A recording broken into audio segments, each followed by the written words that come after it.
continuidade, a gente sabe que o ciclo estral ele é dividido em algumas fases. Então, quais são as fases do ciclo estral? A gente tem o proestro, o estro, o metaestro e o diestro, tá?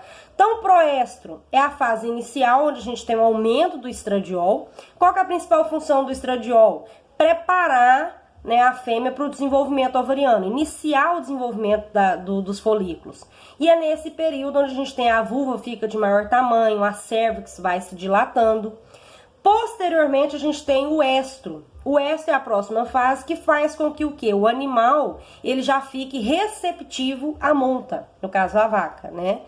As fêmeas, né, em si. Então vai ter o aparecimento de características sexuais, um muco transparente, a micção frequente, a vulva fica muito mais edemaciada, de maior tamanho. E aí a gente entra para a fase do metaestro. A gente sabe que após o estro, em torno de 18 a 24 horas, ou de 12 a 18 horas, a variar de acordo com a espécie de animal, é o período da ovulação. Ou seja, vai ocorrer a ovulação, a liberação daquele folículo que desenvolveu, e aí ocorre a fertilização. Isso vai ocorrer lá na tuba uterina. Esse óvulo, ele vai se encontrar com o espermatozoide e ocorrer a fertilização. Então, nesse período do mestraestro que ocorre essa fase, né, de fertilização. E é também onde ocorre o quê? O desaparecimento do corrimento vaginal, e aí o animal já não aceita mais a monta, tá? E aí, posteriormente, a gente tem a fase do diestro, que é a fase mais longa, que é o que a gente chama de maturação. Ocorreu a fertilização, o útero já vai preparar o endométrio para receber aquele possível embrião e vai se preparar para a gestação. E aí tem a formação do corpo lúteo para manter a gestação, então é um período mais longo, tá? E outra fase não menos importante que é o anestro. O que é o anestro? É quando o animal está com ausência de cio. Isso pode ocorrer por duas formas, anestro fisiológico e anestro patológico. Fisiológico, às vezes o animal sofreu um estresse, ou um estresse por transporte, no período que esse animal está em cio, ou um estresse calórico. E o anestro patológico, grande parte das fêmeas às vezes tem alguma doença, ou alguma mastite, alguma metrite, que é inflamação no útero, uma endometrite, inflamação na parede do útero. Isso tudo influencia para que o animal não dê cio, que é o que a gente chama de anestro, certo? Quais são as principais biotecnologias que a gente utiliza hoje nos sistemas de produção?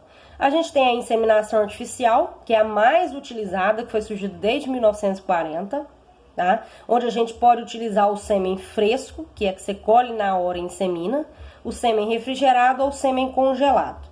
A sexagem, que é uma outra alternativa, uma outra biotecnologia que a gente tem, onde a gente consegue identificar a sexagem daquele espermatozoide, se é macho ou fêmea, a partir daí eu consigo inseminar meus animais de acordo com o meu objetivo. E a TF, que é a inseminação artificial em tempo fixo, que é uma das biotecnologias mais utilizadas hoje nos rebanhos e no mercado.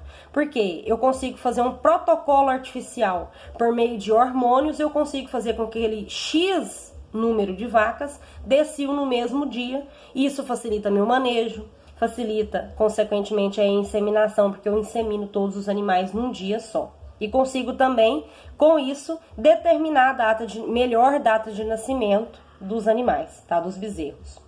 Então, terminando a parte de reprodução, agora a gente vai entrar no assunto que a gente falou, que é a parte da nutrição, tá? Na zootecnia a gente vai só resumir algumas coisas, porque vocês têm as disciplinas de nutrição, então eu não vou entrar tanto em destaque, tá? Deixa eu tentar ver se eu consigo focar aqui melhor. Não vai dar. Peraí, pessoal. Vamos lá, tá? Ixi, ficou pior. Que acontece aqui, gente? Deixa eu tentar arrumar aqui. Quando a gente fala de alimentação, tá? Então, quando a gente fala de nutrição animal, a gente tem algumas classificações do alimento. Então, a gente tem os alimentos volumosos e os alimentos concentrados, tá? Quando a gente fala em alimento volumoso, são alimentos que têm abaixo de 18% de proteína e acima de 30% de fibra. Então, a gente tem os alimentos secos, que são o feno, a pastagem, e os alimentos aquosos, que são a silagem.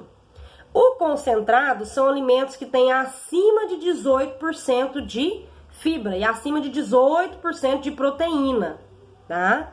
Alimentos energéticos, acima de 20%, abaixo de 20% de proteína, e alimentos proteicos acima de 20% de proteína, tá?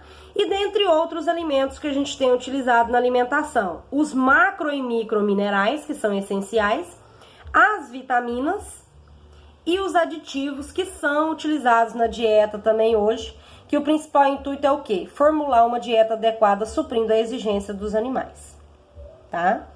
Alimentos energéticos. Quais são os principais alimentos energéticos que a gente tem? O milho, o milheto, polpa cítrica, o sorgo, tá?